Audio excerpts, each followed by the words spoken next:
मोहित एक मध्यम वर्ग का व्यवसायी था, लेकिन उसकी ख्वाहिशें आसमान छूती थीं। वो और उसकी पत्नी दिया रोज़ाना अपनी कमियों और दूसरों की दौलत की बातें करते थे। उनके घर में 80 वर्षीय रोशनी देवी का होना उन्हें विकास की राह में एक बोझ लगता था। एक दिन मोहित को 1 करोड़ रुपए की जीवन बीमा पॉलिसी का विचार आया। पॉलिसी की शर्त थी कि 80 वर्ष के बाद प्रीमियम नहीं भरना होगा, लेकिन दुर्घटना या बीमारी से मृत्यु होने पर नॉमिनी मोहित को 1 करोड़ रुपए मिलेंगे। दिया की आंखों में चमक आ गई। सोचो मोहित, 1 करोड़!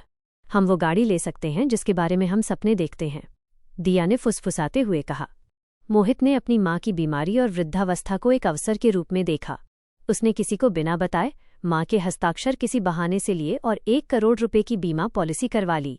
अब उसकी आंखें हर समय अपनी मां की सेहत पर टिकी रहती थीं, लेकिन स्नेह से नहीं, बल्कि एक निवेशक की तरह जो मुनाफे का इंतजार कर रहा हो।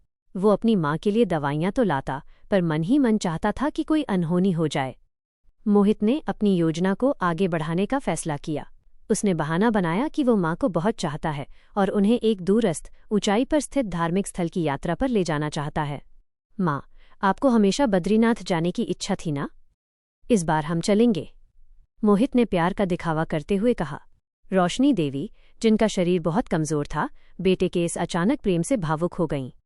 उन्हें क्या पता था कि मोहित ने जानबूझकर उस दुर्गम तीर्थ स्थल को चुना था, जहां ऑक्सीजन कम होती है और चढ़ाई कठिन। उसके मन में यह घिनौनी योजना थी कि ऊंचाई पर जाकर मां को सांस लेने में तकलीफ होगी और दुर्घटना का खतरा भी बढ़ जाएगा, जिससे प्राकृतिक मृत्यु का दावा आसान हो जाएगा।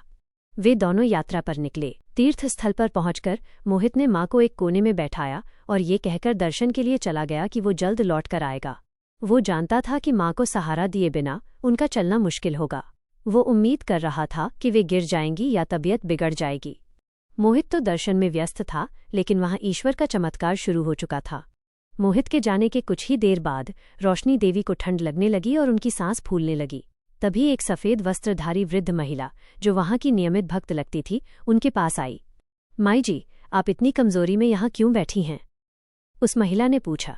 पता चला कि वह महिला, जिसका नाम उमा था, वास्तव में रोशनी देवी की बचपन की बिछड़ी हुई सहेली थी।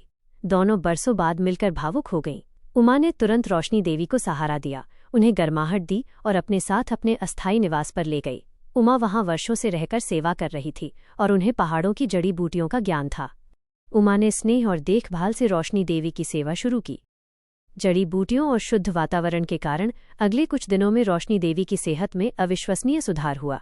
उनकी सांस की समस्या दूर हो गई और वे उमा के साथ धीरे धीरे मंदिर परिसर में घूमने फिरने लगीं। इधर मोहित 2 दिन बाद वापस लौटा, ये उम्मीद करते हुए कि उसे कोई बुरी खबर मिलेगी, लेकिन मां को वहां ना पाकर वह घबरा गया।